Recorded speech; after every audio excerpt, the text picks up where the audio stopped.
My baby don't mess around because she loves me so, and this I know for sure. In this font, everything should be a similar size. Taking a look at the inside here, you can see the stitching.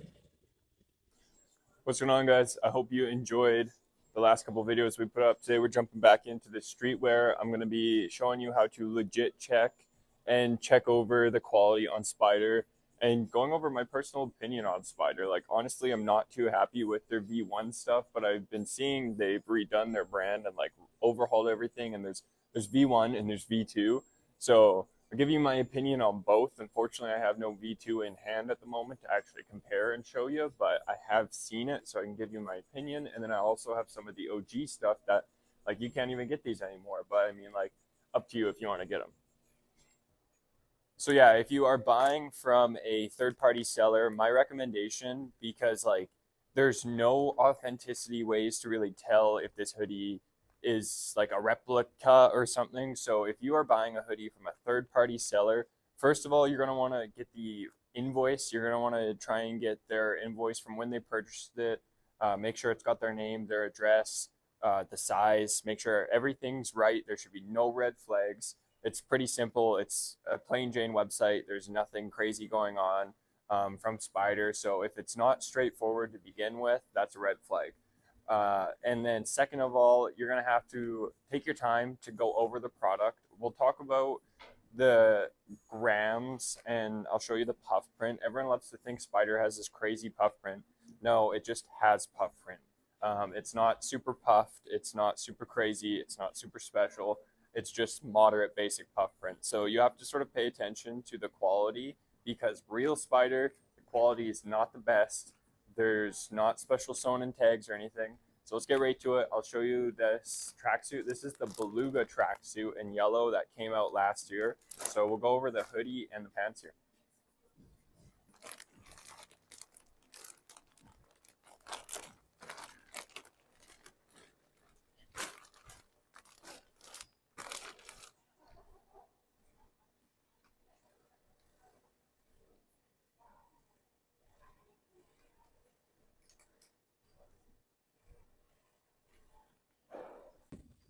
All right, well, now that I broke my microphone, the audio might be a little worse for the rest of this video, but go ahead and still unpackage these.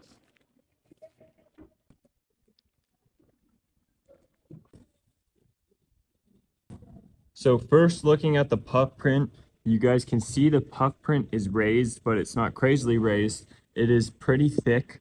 However, with Sp5der, you want to be looking for inconsistencies. Honestly, it's not supposed to be perfect, and the fakes will look perfect. You want to look across everything, especially any of the connecting seams. And if you see any bubbling or issues with the print, that is actually a good sign, believe it or not. This is a brand new hoodie directly from Sp5der, and it has a stain on the hood in green, another stain on the hood in brown. Put this hanger back in here real quick to show you guys some more details about the Sp5der Beluga hoodie.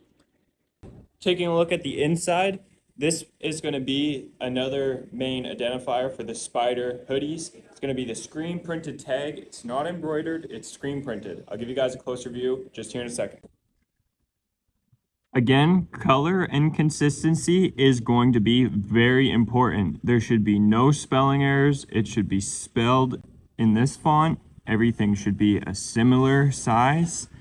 The color should be pretty vivid. Reference Google for authentic decals on your colorway, as it will vary because these are printed directly on a garment. This one's printed on a yellow garment, so it might look different than a blue one. Taking a look at the inside here, you can see the stitching.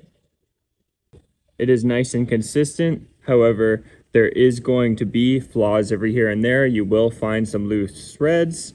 The hoodie is pretty thin. It's nothing crazy. It's not like a 600 GSM hoodie. This is probably like a 2 to 250, maybe a 300 gram weight hoodie. And again, there is no sewn in tags anywhere in this hoodie. The only piece of identifier is the screen printed tag.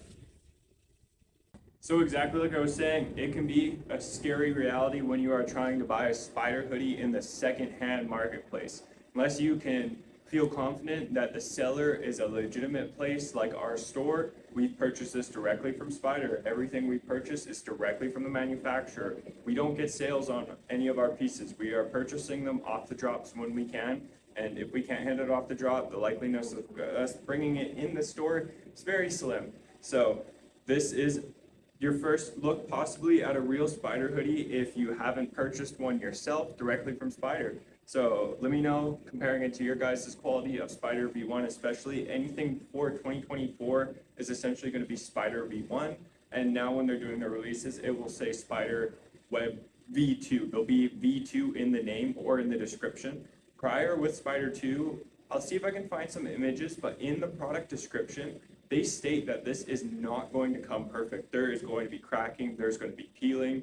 They suggest not washing it and drying it and vice versa, all on their product's website too. So they're shipping you a pretty mid product that they already know is going to have issues. So make sure you're aware of that.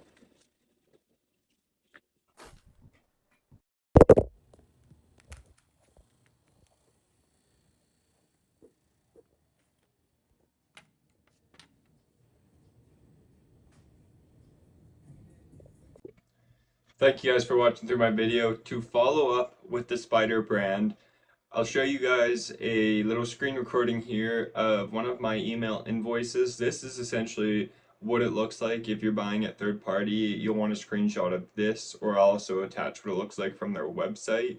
They don't really send you a printed out order invoice, and either way it would look exactly the same as this because they are using a Shopify website, and if you're familiar with running a website, they're using a order confirmation template that's edited and very generic. Any company who's using a Shopify website will possibly be using the same template more or less.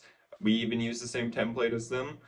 So that's sort of irrelevant. You'll be looking at the similarities between the invoice and a regular Shopify invoice. These are what they both look like.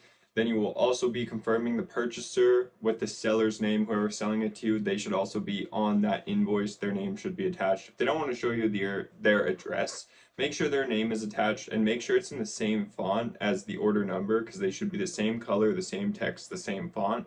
Other than that, you guys can follow Spyder's Instagram. They just did a drop actually today. I recommend signing up for their email marketing that's available on their website. Their website is in their Instagram bio, and I'll also put it up here if you just want to manually search it. That's the Spyder website. They open it and close it when they're doing drops, so you have to watch their social media and then they announce when they're doing a drop, or sign up for their email marketing and then you'll get an email, and when a drop's live, it sends you an email and you get the chance to purchase. I almost bought some shorts this morning, but I passed on them. So yeah, that is how to buy legit Spyder in 2024. Be very careful for the fakes. They're out there. They will get you very quick. So thank you guys again for tuning in. If you found this video useful, please let me know down in the comments. Catch you in the next one. This is 290 days of uploading, so every day I am putting up something either educational or just sort of cool to watch, like a vlog. So catch you guys back here tomorrow.